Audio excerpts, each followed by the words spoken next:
દક્ષિણ ગુજરાતના ખેડૂતોને વાવાઝોડાથી ભારે નુકસાન થયું છે। અંદાજે 500 થી 600 કરોડનું નુકસાન થયાનું અનુમાન છે। નુકસાન થતા ખેડૂતો માટે પડ્યા પર પાટો જેવી સ્થિતિ। સંકટના સમયમાં ખેડૂતોની લાગણી અને માંગણી છે કે ઝડપથી સર્વે કરી રાજ્ય સરકાર તેમને સહાય આપે।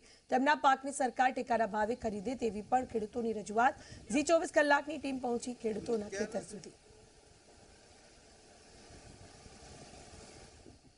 તૌક્તે વાવાઝોડાના પગલે સમગ્ર રાજ્યના જે ખેડૂતો છે તે ખેડૂતોને પારાવાર નુકસાનીનો સામનો કરવો પડ્યો છે। ત્યારે દક્ષિણ ગુજરાતની જો વાત કરીએ તો દક્ષિણ ગુજરાતમાં ડાંગર, કેળા, તલ સહિતના તમામ જે પાકો છે તેમાં કરોડો રૂપિયાનું નુકસાન સહન કરવાનો વારો આવ્યો છે। ત્યારે આપ જોઈ રહ્યા છો દક્ષિણ ગુજરાતના તમામ જે ખેડૂતો છે તે ખેડૂતો એક જ માંગ કરી રહ્યા છે કે જે નુકસાની છે તે નુકસાની વળતર રાજ્ય સરકાર દ્વારા વહેલામાં વહેલી તકે ચૂકવવામાં આવે, વહેલામાં વહેલી તકે જે સર્વે છે તે સર્વે કરવામાં આવે। ત્યારે આપની સાથે દર્શન નાયક જોડાયા છે, તેમની સાથે આપણે વાતચીત કરીશું। જી દર્શનભાઈ, કેટલા પાકોને નુકસાન છે, કેટલું છે? ખાસ કરીને તૌક્તે વાવાઝોડાના કારણે સુરત જિલ્લાનું 14,557 હેક્ટરમાં ડાંગર હોય, શેરડી હોય, બાગાયતી પાકો જે છે એ કેળ હોય, ચીકુ હોય અને ખાસ કરીને કાંઠા વિસ્તારમાં જે માંડવાઓ આવેલા છે એ માંડવાઓને પણ મોટા પ્રમાણમાં નુકસાન થયું છે।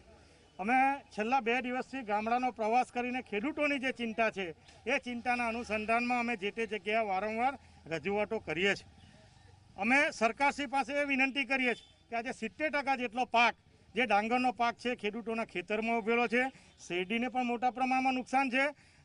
માંડવાઓ જે છે એ પરવરનો માંડવો હોય, ગિલોડાનો માંડવો હોય કે તુરિયાનો માંડવો હોય, આ બધા માંડવાઓને પણ મોટા પ્રમાણમાં ખેડૂતોને નુકસાન થયું છે।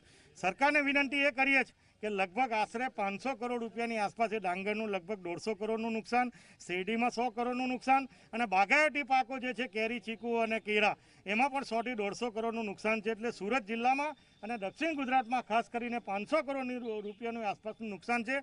સરકારના જે નિયમો છે કુદરતી આફતોમાં એ 2 હેક્ટરથી વધુ આપી ન શકાય।